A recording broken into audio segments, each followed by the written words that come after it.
Hey guys, and welcome back to my channel. This video is all about my latest skincare routine. Recently, I decided to step away from what I've been doing for years. I'm flipping the script and just trying new things based on dermatologist recommendations. So if you are looking to reboot your skincare routine, maybe try something new or learn about new ingredients, this is the video for you. Disclaimer, I am not a medical professional at all. If you want to follow a dermatologist, I highly recommend Dr. Dre on YouTube. I will link her channel below, as well as Dr. V, who focuses on hyperpigmentation and women of color. Both of those links down below.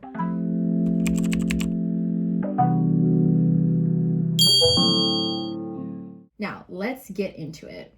I will talk about my nighttime routine, which is a little bit more involved, my morning routine, and how I keep my skin hydrated and protected throughout the day. Luckily, I am not one of those people that has to deal with acne. It just doesn't run in my family. But what I'm focusing on is sunspots, hyperpigmentation, and the fact that I just turned 30 and I want to maintain my skin for years to come. So if you're looking for the same thing, stick around. I'm excited to share this information with you. Oh, before we get started, this video is not sponsored in any way, and I'm only wearing two things on my face at the moment. I have Sephora's under eye concealer as well as Clinique's mascara. I think it's really important for me to show you what my skin really looks like as a baseline while we're talking about skincare. Okay, so for the nighttime routine, let's pretend that I have makeup on, sunscreen, I've been sweating throughout the day, and I need to get all of that stuff off. The first thing that I do is grab an oil cleanser.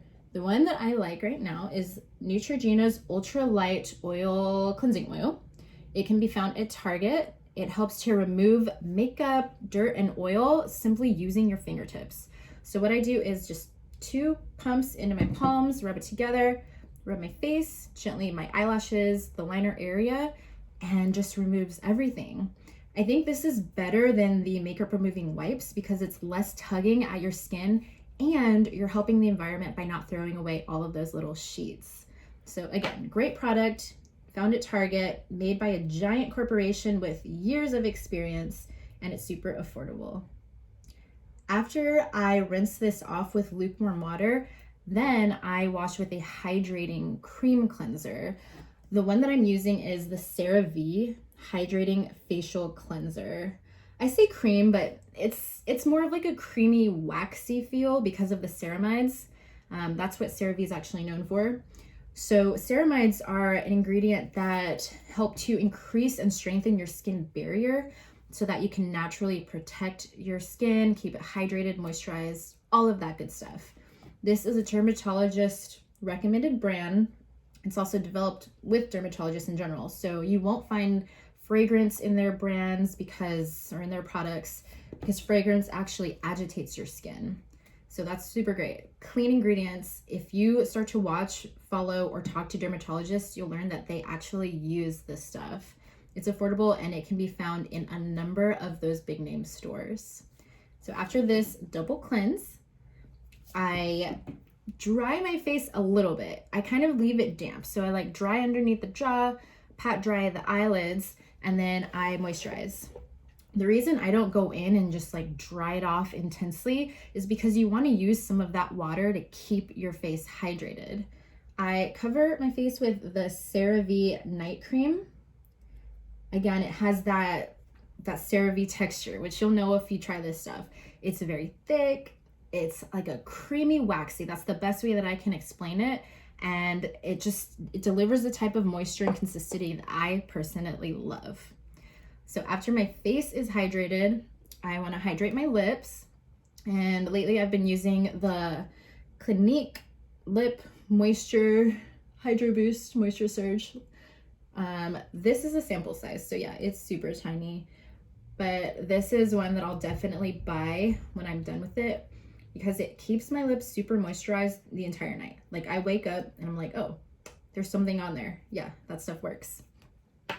After washing and moisturizing, the next step that I do is highly controversial, okay? If you guys want to skip this, I completely understand. But I recently started using latisse.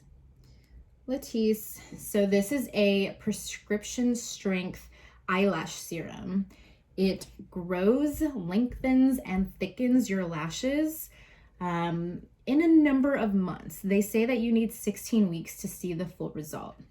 Now, the reason I personally am liking this is because it's FDA approved, it's been tested, there's dermatological evidence behind it, and it's not just some random serum that I'm putting on one of the most sensitive parts of my body, right?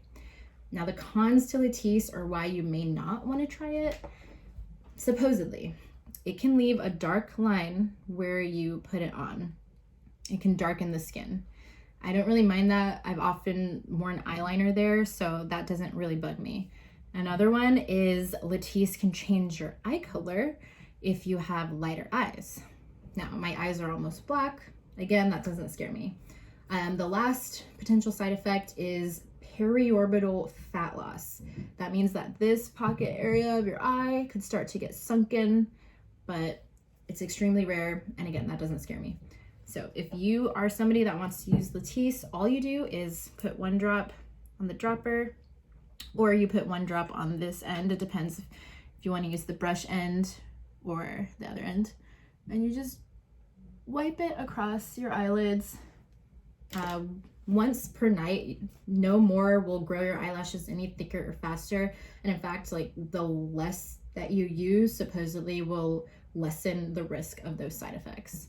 So I just started latisse about a week ago, and I will be posting 4-week updates every 4 weeks on my channel. Make sure to subscribe if you want to see those and see if these little babies grow. Awesome. So after the latisse, the last step in my nighttime routine is to use an active ingredient. When I say active ingredient, I mean something like vitamin C, tretinoin, azelaic acid, niacinamide, you name it. Those types of ingredients work with your skin on a more active level while you're sleeping. So the one that I'm using is the Ordinary azelaic acid 10% suspension. And the reason I chose this, because I used to use vitamin C, I feel like this, it showed more results for me personally. Like, after using a Curology trial formula, I was able to see my sunspots lessen, like, go away, and my skin become brighter. So I decided to move on with this. It's highly affordable. I got it at Ulta, and they say you should put it on after you wash your face, but I personally choose to moisturize and create that thin barrier and then put this on. It's not going to cause irritation per se, but having that moisture barrier just means that it's a little gentler for your skin. It may take a little longer to see results, but like, I would rather not have irritation on my way to getting results. So in a nutshell, these ingredients, all right here. This is my night routine. In the morning, I wake up after having like 8 hours of sleep, let's hope. And the first thing that I do is I wash my face. I wash it with Philosophy's exfoliating cleanser, which is in this bottle. But I actually my mom got a giant bottle of it, and so I just had her put a little bit in a small bottle for me. Either way, I love this stuff. I would buy it anyway. It is kind of a finely gritty, think of like a gentle sandpapery feel. And I love it. It's a physical exfoliator. So as you rub it on your skin, you're removing dead skin cells, maybe any dirt, anything that's clogging your pores, and you can feel that exfoliation. It's not rough, it doesn't scratch, it's awesome. So I start my day with that, which can be found at Ulta or Sephora. And then in the morning, all I do is I moisturize. I mean, you don't really want to put active ingredients on your skin and then go out into the sun. It's going to combat any results that you're looking to get. So personally, wash my face, and then I moisturize with Olay Regenerist Whip SPF 25. This is my first time using Olay. I used to only use some other way more expensive brands, but after doing a bunch of research, I realized that these giant corporations like Olay, Neutrogena, Johnson & Johnson, they have enormous R&D budgets. They do the research and development and the product testing to get the ingredients that you need. It really is down to a science. And it's pretty awesome that these things are affordable and they're found in all the big name stores. So I digressed. The Olay Regenerist Whip. It's a lightweight formula. It's not heavy and oily, and it has the base layer of SPF sunscreen, which is super important. This one is only SPF 25. I'll admit that that's pretty low. You want to stick between SPF 40 and 60. But if you're just starting your day, maybe you're not leaving the house just yet, it's good to just have that layer. I work from home, but the light comes in through the windows. I might run outside to get lunch or something like that. And in that amount of time, you're taking away all the work that you did overnight. So you want to make sure that your moisturizer has SPF. So this isn't really part of a routine per se, but I make sure to keep sunscreen in my purse and I reapply it all day. If you're not reapplying your sunscreen every 2 hours, you're probably not wearing enough. Right now, I am wearing the Elta MD UV Clear SPF 40 sunscreen. This stuff is awesome because it is a lightweight physical sunscreen that uses zinc oxide, which protects against UVA and UVB rays. And it also has hyaluronic acid to promote moisture and hold moisture into your skin. This can be found online or in med spas for about $30. I love it. I feel like it's doing a lot for my skin. Despite the fact that it has that zinc oxide, which kind of leaves a white cast on color like mine, or it makes you kind of lavender if you have a little darker skin tone, they also make a tinted version of this. So after this bottle's up, I'm gonna try the tinted version and I'll let you guys know how that goes. I also make sure to put sunscreen on my lips, and Sunbum Mineral SPF 30 is the one that I've been using. You can find this at Ulta, but good luck because every time I go to find it, it's sold out. It's about $3.99, so if you can find it, it has the same thing. It has the zinc oxide mineral physical barrier, which is just like the best sun protection. So yeah, you do all that work at night to revitalize your skin. You want to make sure that in the morning and throughout the day, you're protecting it. So that's it for this video. I just wanted to show you my nighttime, daytime, and throughout the day skincare routine using some dermatologist recommended products that can be found at your local drugstore or online for pretty affordable prices. Speaking of prices, I'll add everything up and put that total right here so you guys can see how much that skincare routine would cost. Thank you always for watching, and if you want to see more videos like this, I enjoyed making it, so definitely let me know in the comments or give me a thumbs up, and I'll see what other skincare, wellness, beauty things I can find. Thanks again, and I'll see you guys on the next one.